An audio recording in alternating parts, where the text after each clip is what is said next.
আজকে এই আমাদের এই সময়ে দেখেন বাংলাদেশ ব্যাংকে সাংবাদিকদের ঢুকতে দেওয়া হচ্ছে না। চুরি চামারি করবে, চোরের ঘরচোরা বাটপাররা দেশের টাকা বাইরে পাচার করে নিয়ে যাবে, রিজার্ভ টাকা করে ফেলবে, সোনা বাংলাদেশ ব্যাংক থেকে সরিয়ে ফেলবে। সাংবাদিকরা যদি নিউজ করতে না পারে সাংবাদিকদের ঢুকতে দেবে না।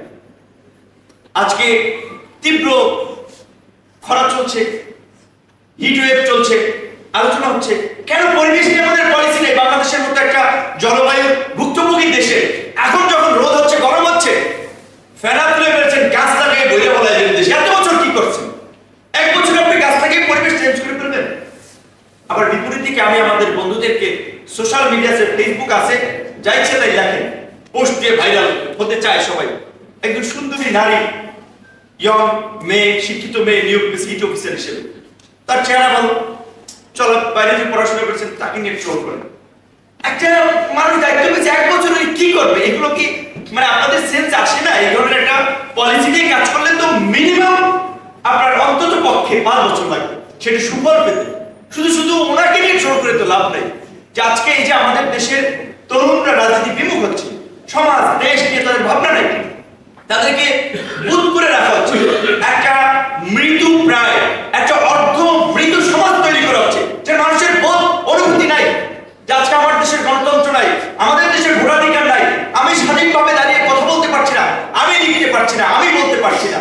আমাদের দেশের তরুণরা কিন্তু ইউটিউবে, ফেসবুকে কিভাবে ভাইরাল হওয়া যায়, ফুড ব্লগিং করে, তারপর ধরেন মা বাপ কিনে শপিং এ যায়, কেনাকাটা করতে যায়, সেগুলো নিয়ে ভিডিও করে, ঘরের মধ্যে কি বলবেন আসবাবপত্র নাড়াচাড়া করে ওইগুলো নিয়ে ব্লগ।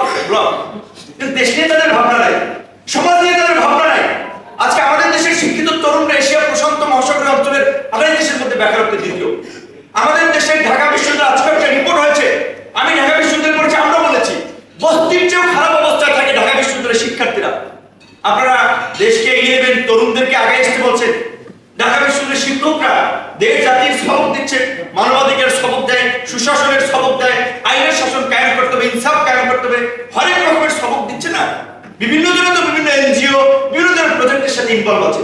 অথচ ওই বিশ্ববিদ্যালয়ের ছাত্ররা যে গণরুম নামক যে নরকে বাস করছে, শিক্ষকরা কই প্রতিবাদ করছে দাঁড়িয়ে। হাউস টিউটর থাকেন একটা হলের, প্রভোস্ট থাকেন, অনেকগুলো হাউস টিউটর থাকেন, সবাই মালপানি নিচ্ছেন, সুযোগ সুবিধা নিচ্ছেন। আপনি যে শিক্ষক, আপনি যে সমাজ করার কারিগর, আপনি তো দাঁড়িয়ে বলছেন না আমি ছাত্রদের হল কন্ট্রোল করতে পারছি না, আমি ছাত্রদের আবাসন দিতে পারছি না, আমি হলের পরিবেশ রক্ষা করতে পারছি না, আমি আমার হাউস টিউটর থেকে ইস্তফা দিচ্ছি, আমি প্রভোস্টের দায়িত্ব থেকে ইস্তফা দিচ্ছি।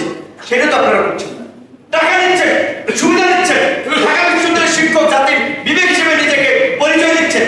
কাজটা কি করছেন? বিবেকহীন কাজ করছেন।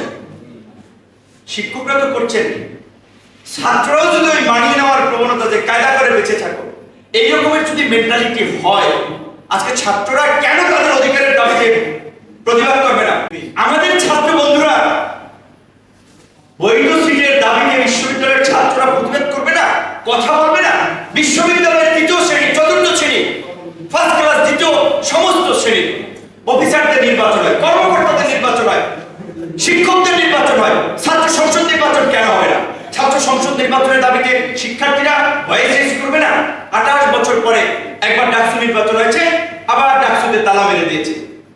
তো এই ডাকসুর দাবিতে কেন ছাত্র সরব হবে না? তো আজকে পরিবর্তনের কথা আমরা বলি, আমরা পরিবর্তন চাই, দেশের ভালো চাই, নিজেরা ভালো থাকতে চাই, কিন্তু ভালো কিছু আমরা করতে চাই না।